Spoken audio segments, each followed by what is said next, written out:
dobro jutro, dragi moji ljudi, ovdje je vaš Gastarbajter sa kanala Gastarbajter. Kao prvo, dobre vijesti na početku. Broj zaraženih u Minhenu opada. Jutros je incidencija negdje oko 37,5 na 100.000 stanovnika, znači bila je preko 50. To opada, tako da možemo ubrzo računati sa popuštanjem par mjera. Iako je bio takozvani Wirtshauswiesen, znači ovi ljudi što normalno imaju svoje šatore na Oktoberfestu, su slavili u svojim kafićima, restoranima, klubovima, i iako je to bilo, nisu skočili brojke, znači to je dobar znak.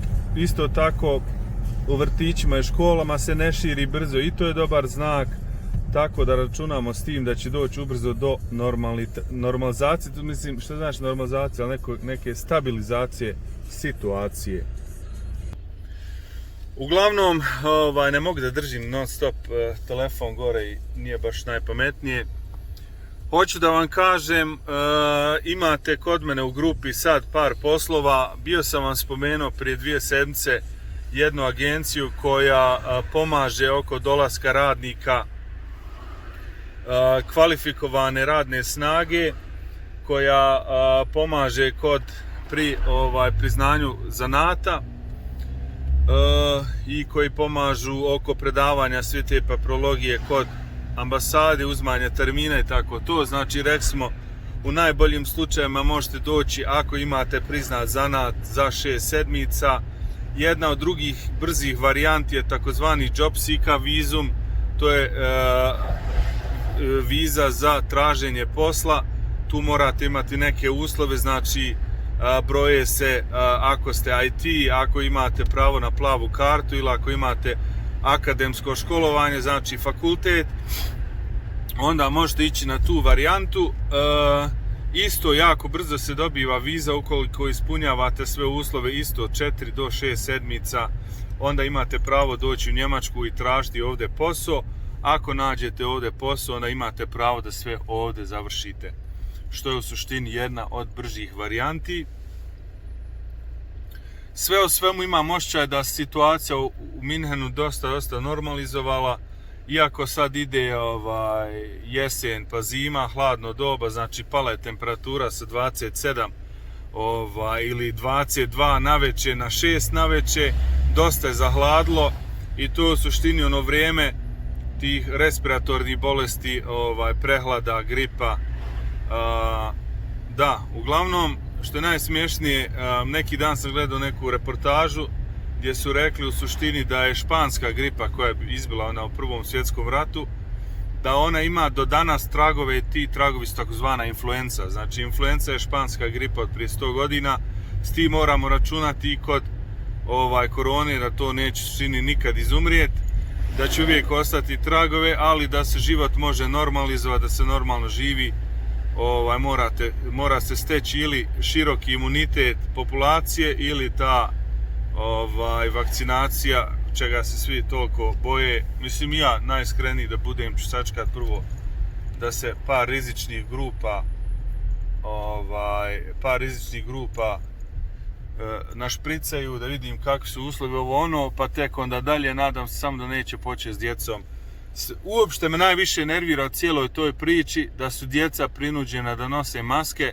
Znači, čak u Minhenu je tako da je od 6. godine, pune 6. godine, da se moraju nositi maske kada pređe 50 na 100.000, i to mi nikako ne ide u glavu. Znači, imate, da previše ne pametujem, znači ne govorim ima korone, imate, ali neke mjere nemaju smisla. Znači, jedan BMW inženjer mi je to objašnjavao.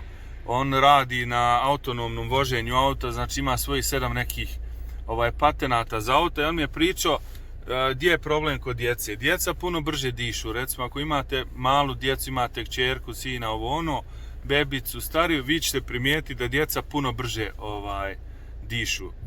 I kad oni brže dišu, ta maska koja je njima u suštini na ulazu zraka, na ulazu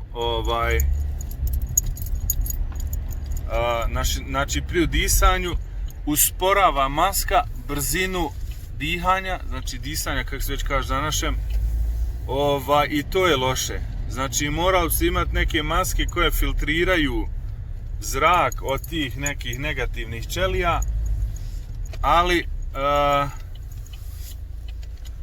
da djeca mogu normalnom brzinom disati. Ove normalne maske koje su od flisa, znači od polijestra, od plastike, one ne propuštaju dovoljno dobro zrak.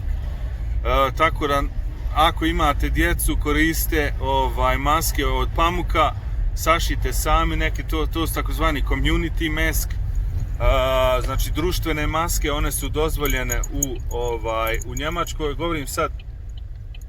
Govorim sad specifično o Njemačkoj.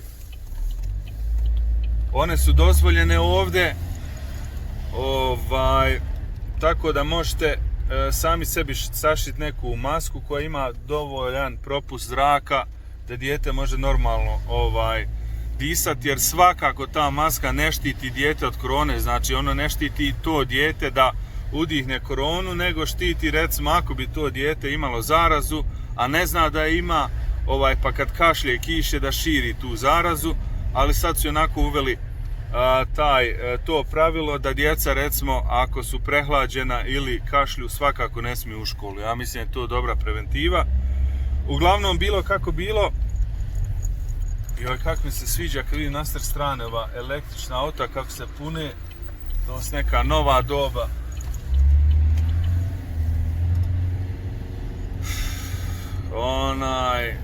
Volim te električne zujalce, iako je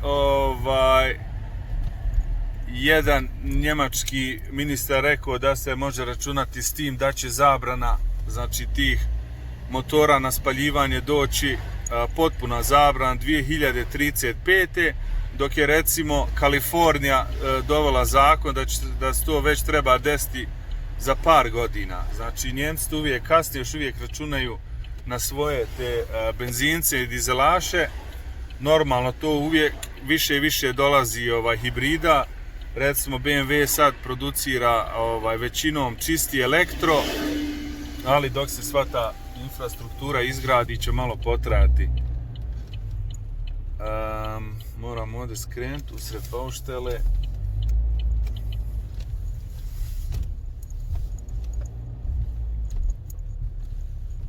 Samo malo garažu otvoriti.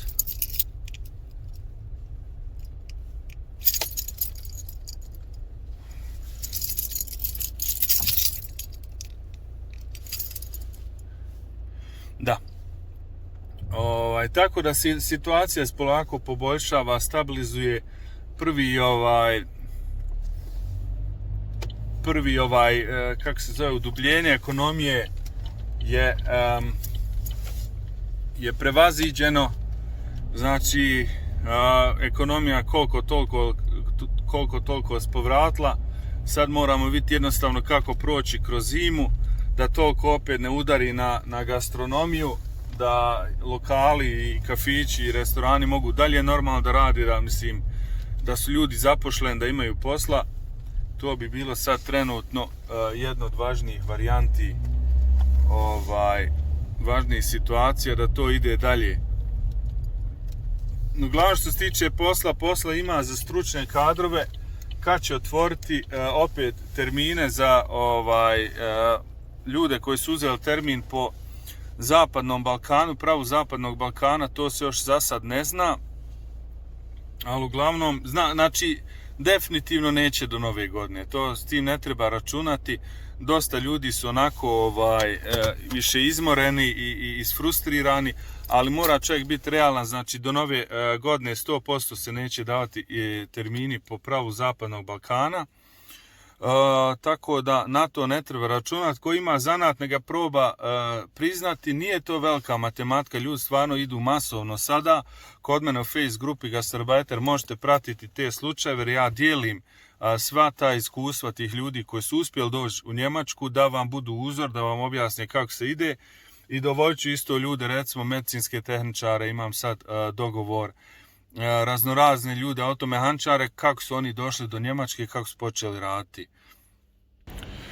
Uglavnom, dragi moji ljudi, to je bilo to za sad. Pogledajte fiček i Lamborghini jedan do drugog. To bi bilo to za sad. Prate moju face grupu Gastarbajter, preporučite face grupu Gastarbajter, ovaj kanal. Tu se većinom dešavaju stvari i razmjenjuju se iskustva, jer ne stižem baš uvijek da snimam. Pa se čujemo uskoro. Ćao, vaš Gastarbajter. Lijep pozdrav.